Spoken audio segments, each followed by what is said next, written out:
There's three ways to engage. It's through challenge, it's through narrative, and it's through spectacle. We really are living in a world where information warfare, hybrid warfare, deep fakes, disinformation are just everywhere, and it impacts all of us. Probably there are companies listening to the podcast that have invested millions in cybersecurity, and then they won't splash out a few bob on a crisis exercise, and yet that's your Achilles heel right now.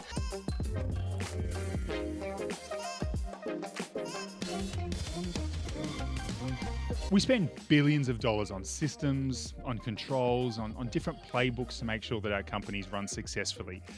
But when a crisis hits, it's the story that people believes that drives behaviour. It's not the PDF that sits on SharePoint or the plan that hasn't been read in 6 months. It's the story that matters. And these stories shape how our executives interpret weak signals. It's how our staff react under pressure, and it's how the public judges your competence as business leaders.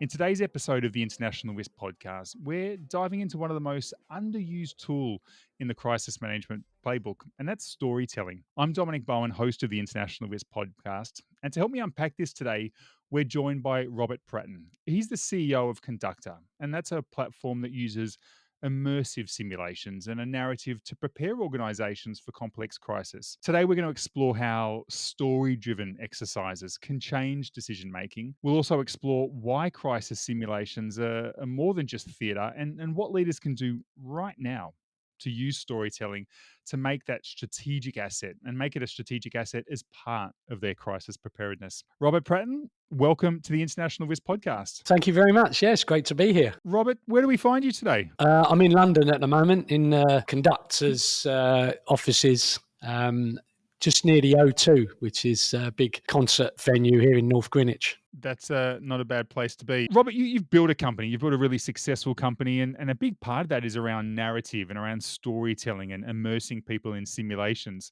When you look back at the younger Robert Pratten, if you look back 20 years, what's something you wish you understood then about storytelling that you've learnt now over the years? I often reflect on that sort of cliche or that maxim that every business is a people business because, we do software and you think, well, it's a software business, but every business is a people business. And what does that mean? Well, that means every business is a storytelling business because stories are the way that people make sense of the world. And if you're trying to get people to sign up to your idea, if you're trying to get everyone to focus in the same direction, you need a good story because the narrative shapes people's perception of the threats and the opportunities, and you want everybody to get behind that. And that's why it's important in any business to be able to deliver your message in a really engaging way. And it's when I say deliver the message, I don't just mean I'm there on a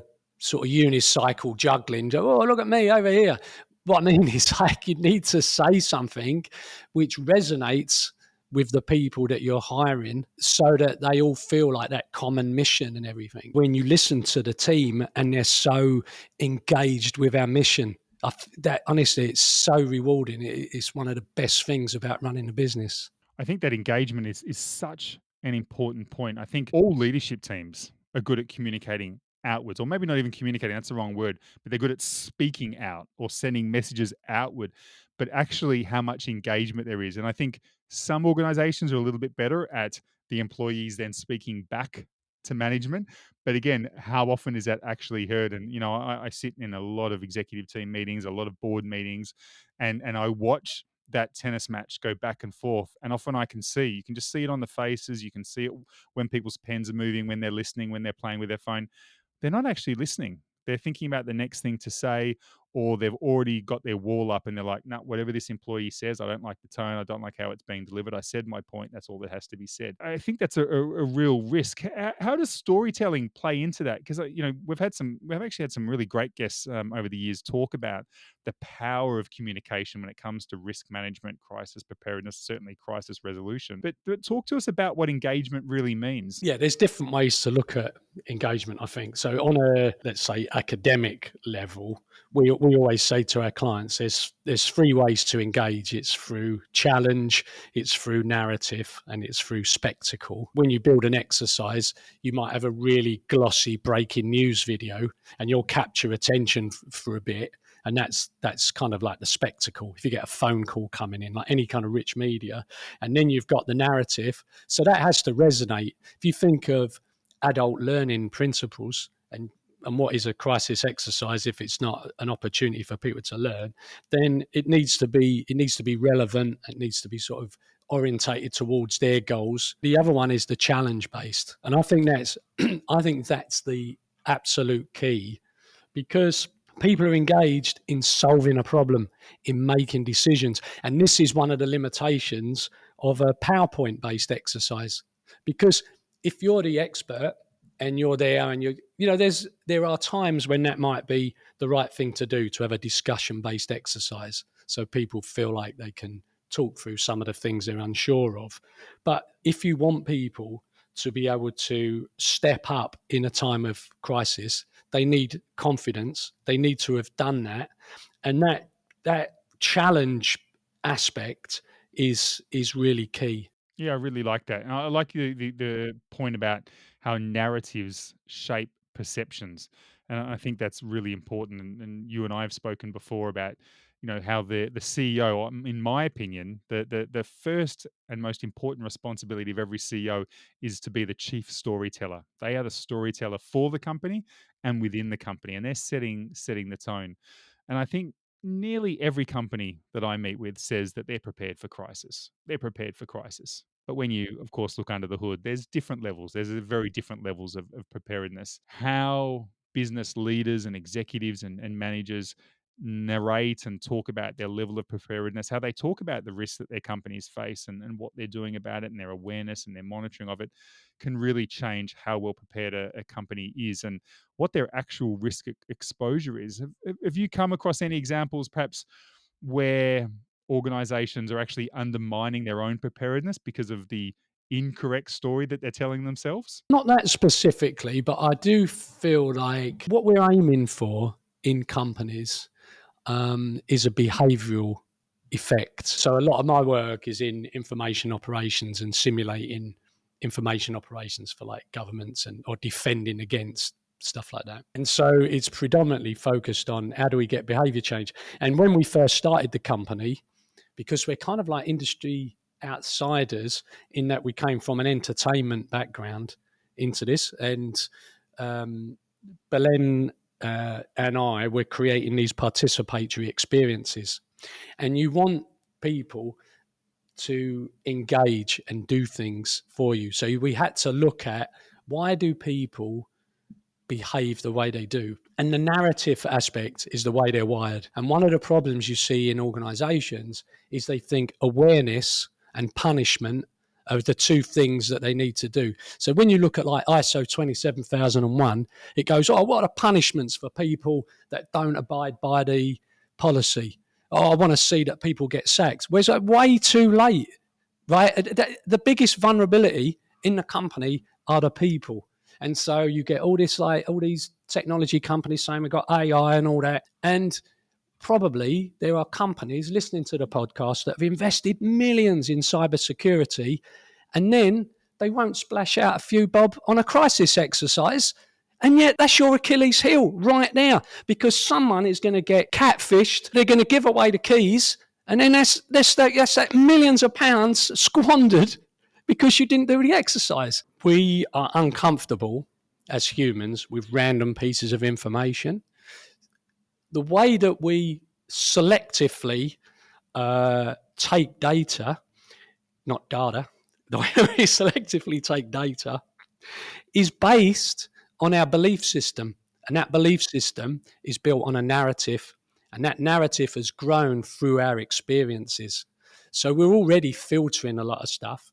And we're only tuned into things that we think are important, that will further our goals, that will reinforce our self-beliefs. And then in an exercise, there's people saying, or, in an organization, the story they tell themselves is, oh, if there's a bigger punishment, if there's more awareness. But look at the awareness we have on smoking. Let's not really done very much. And then you've got another generation of youngsters all vaping on the narrative, on the belief that these are less harmful than cigarettes. Well, whether they are or not, it doesn't really matter because it's still not good for you. It can't be, can it? Be sucking in all those toxins. So awareness on its own and punishment are not the things that are going to change behavior and improve your security posture. And unfortunately, that is a narrative we need to change in businesses, to say to them, you need to do participatory crisis exercises where people actually get hands-on with a problem, and they engage with the issue and try to solve it during that exercise. Because then what you're doing is they are through that experience, and the mind can't tell the difference between a real crisis and a crisis exercise if it's realistic enough. And what happens is they take away that feeling. They actually take away a changed belief system that, right, I get it now. I understand why we need to do that. I understand why we need, because there's not enough time. And you could say to people, oh, the reason we have defensive lines to take in a crisis is so you don't have to think off the top of your head about how we're going to respond. But you want them also to have the confidence to say, well, I'm going to sound like a lawyer, and this is an opportunity where I really need to connect, with my audience. But without that, you won't have that confidence if you've only had like fact-based learning. You need to be in the exercise, you need to go through it, and you need to see the consequences of doing the right or the wrong thing. And then you're really going to feel like prepared. There's a reason why pilots go through simulations. They could sit there and read the manual and go, oh, I could be an amazing pilot. I've read this massive document about if the plane starts to dip or if I get turbulence, I need to do this. I wouldn't trust a pilot that's only read the manual. I want to know he's been in hours of simulation. So, and this is why we pay for experience, isn't it? This is why we pay for senior leaders who have been through lots of real life crises. And a good simulation is a way to accelerate that expertise for younger people that haven't been in the organisation, and even experienced crisis people who may have, if they're lucky, they've only been through a few in their life.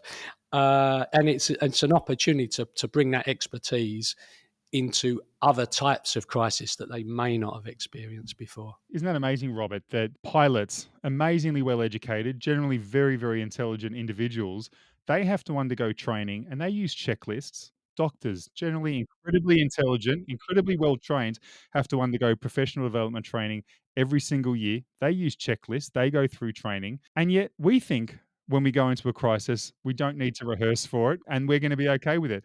I mean, the mind just boggles. The mind just boggles. Well, the problem is in a stressful situation, all your faculties shut down. So you actually stop listening. And if you're in a crisis team and someone's saying to you, oh, I've done this, I've done that, they think that you might have heard. You might not have heard at all, because listening is also a cognitive function. It's better if they come up, touch you on the shoulder. Have I got your attention? Right, I need to tell you this.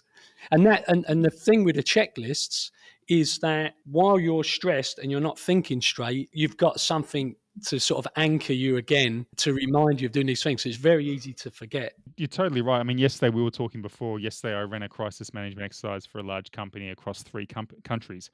And during the debrief, I was talking about not the manager or the crisis management chair, but actually people offering leadership. And I was saying anyone can offer leadership. And a classic example was in one part of the exercise, someone was offering leadership, but it wasn't necessarily the most healthy form of leadership. And it was perhaps not the most productive for the team.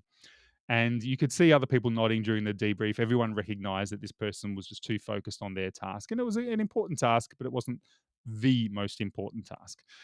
And so I said, could anyone else have offered leadership in that opportunity? And of course, as you said, sometimes it involves not just looking at the task and the team, but the task, team, and individual. And sometimes that does, I think, and I often encourage this for the whoever's offering leadership to actually stand up and walk over to the person they're engaging with. And it might be a tap on the shoulder. It might just be sitting down beside them, just going, "Hey, Robert, did you get that point? Or what do you think about? Or hey, I heard what you said before about X. Is this the right time to release that media statement?" And there's a lot of different ways we can move the task forward, keep the team synchronized, but also look after that individual and make sure we're doing that. But we've got to employ quite a few different skills, I think, to get to that end. Yeah, absolutely. I mean, that brings to mind another thing about real life crises, and that's like the decision making style. So some people are like optimizers, and some are satisficers. And in a daily life, an optimizer would be somebody that gets all the information before making a decision, and they're not the best person in a crisis, because in a crisis, the more you wait for the optimum amount of information, the longer it is before you've actually done anything. And so satisficers are much better.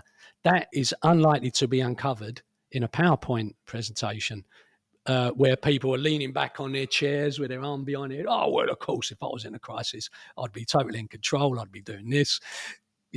So if you actually run a crisis, we'll actually see what type of decision maker you are. I love the sentence. We don't rise to the level of a crisis. We fall to our base of training, and I think that's really really true. Robert, you mentioned before about information and the information environment. We really are living in a world where information warfare, hybrid warfare, deep fakes, disinformation are just everywhere, and it impacts all of us.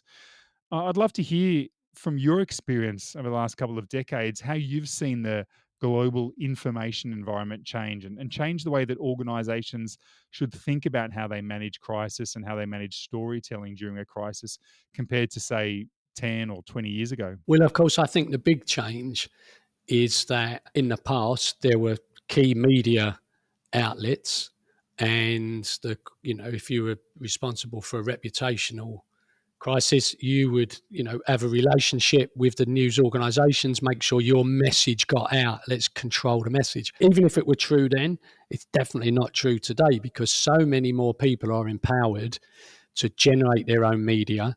They have infinite distribution on the internet and so on. And I think it's much more important to be authentic, to do what you say you're doing, rather than say one thing and do another, because you're going to get found out.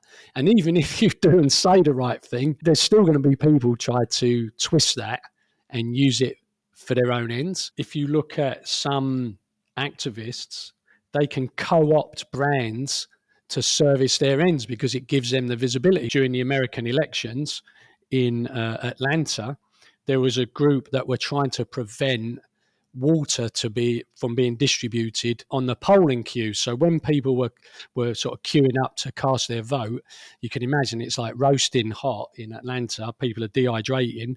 And it was a little bit of sort of gerrymandering, wasn't it? So if you're not allowed to offer people water while they're queuing up to vote, then maybe they'll not cast their vote, right?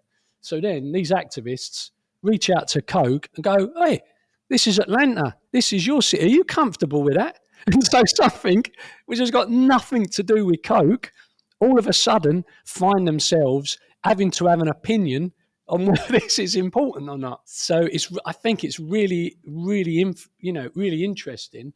And that's a situation where narrative is important. So different people are going to give different reasons for why they should and shouldn't do this, that, and the other. And you've got to have a very compelling story for why you're behaving the way you are. You need to be able to set out your stall and explain in ways that resonate with people. It's not enough just to go with the facts. Nobody cares about facts.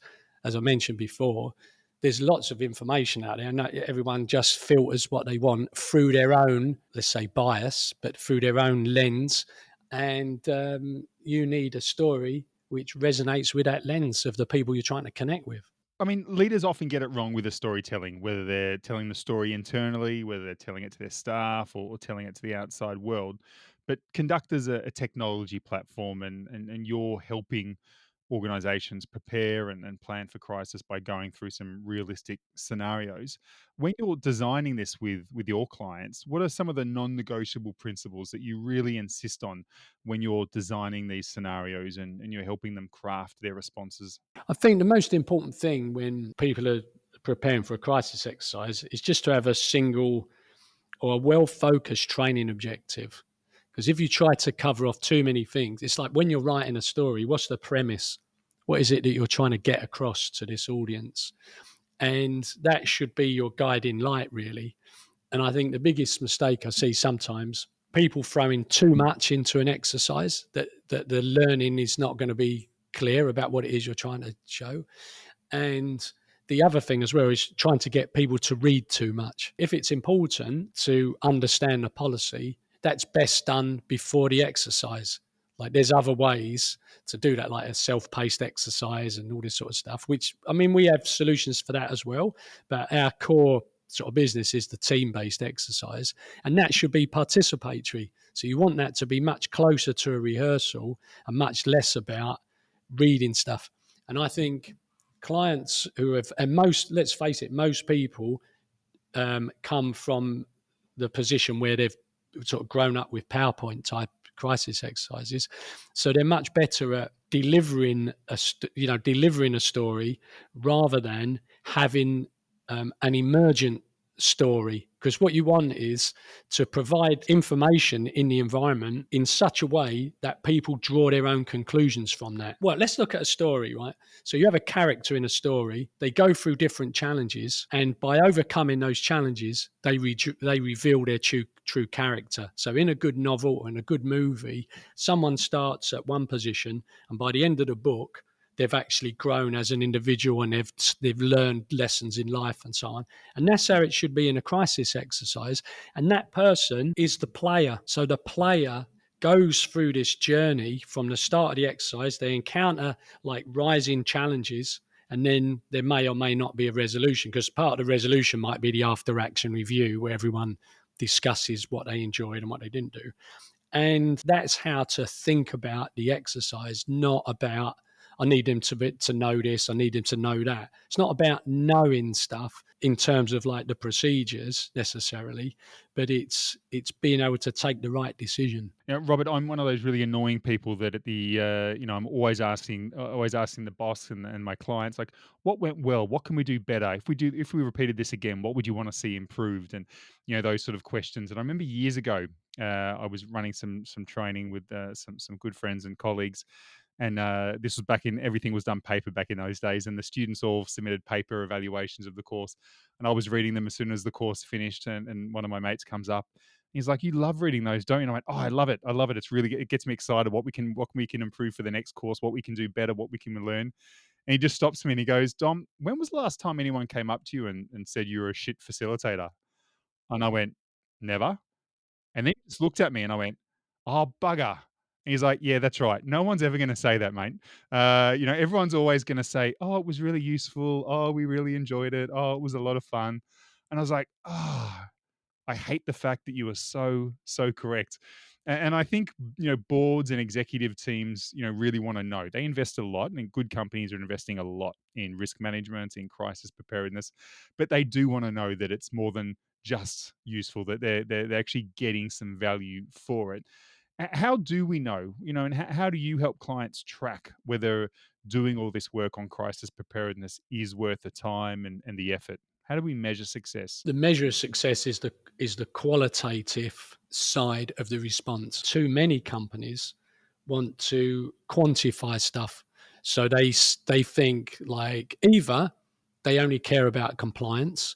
So it's like, I'll just knock this exercise out, give me some numbers that show we've improved, when actually there's no evidence that anyone's improved. What you've got is some stats that make it look like people are doing the right thing. So there's that side of it.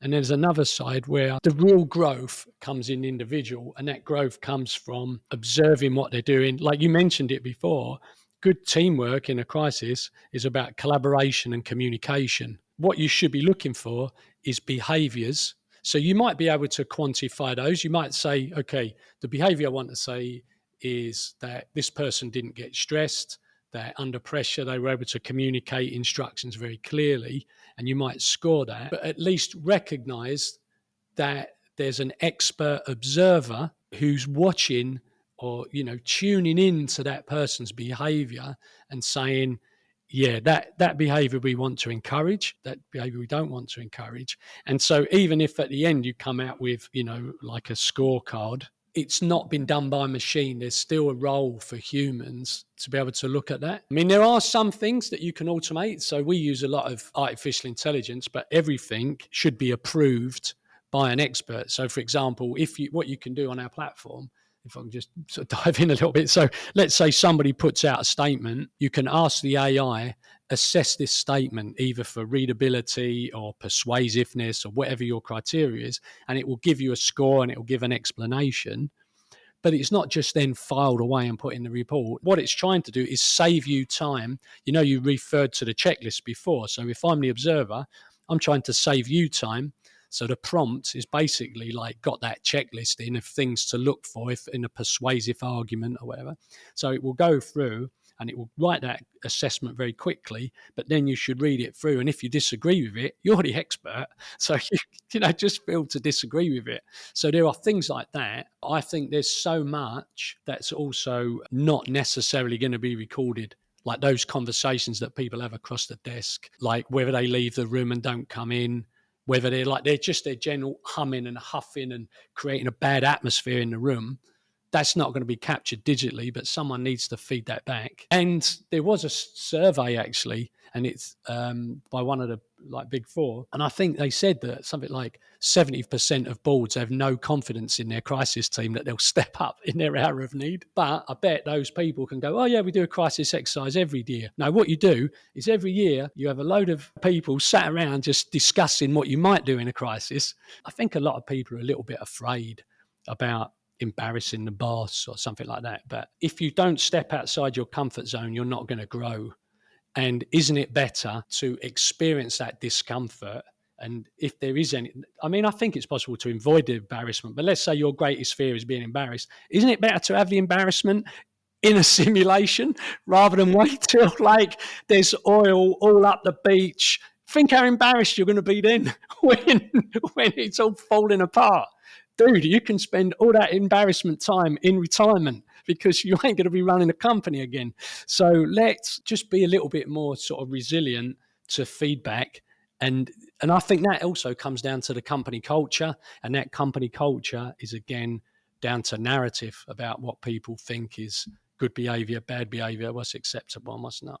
Oh, unquestionably, Robert. And I think all of us want to be professional. And I think most people would describe themselves as professional. But if I think about some of the most genuinely professional cultures and organizations I've worked with over the years, they really are organizations where the senior person can say to someone quite junior in the team, hey, can you walk me through this? Hey, can you give me feedback?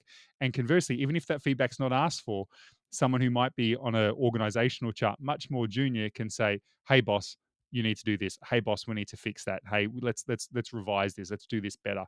And it can feel a little bit uncomfortable, but oh gosh, it feels so good once you improve it.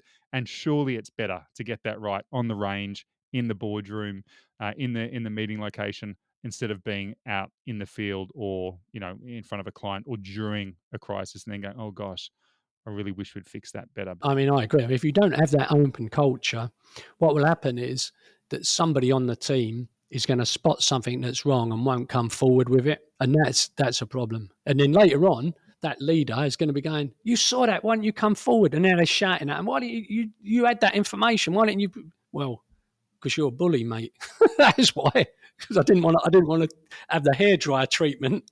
It's not my fault. I'm just the messenger. Don't shoot me. Robert, well, look, thank you very much for coming on the International Risk Podcast today.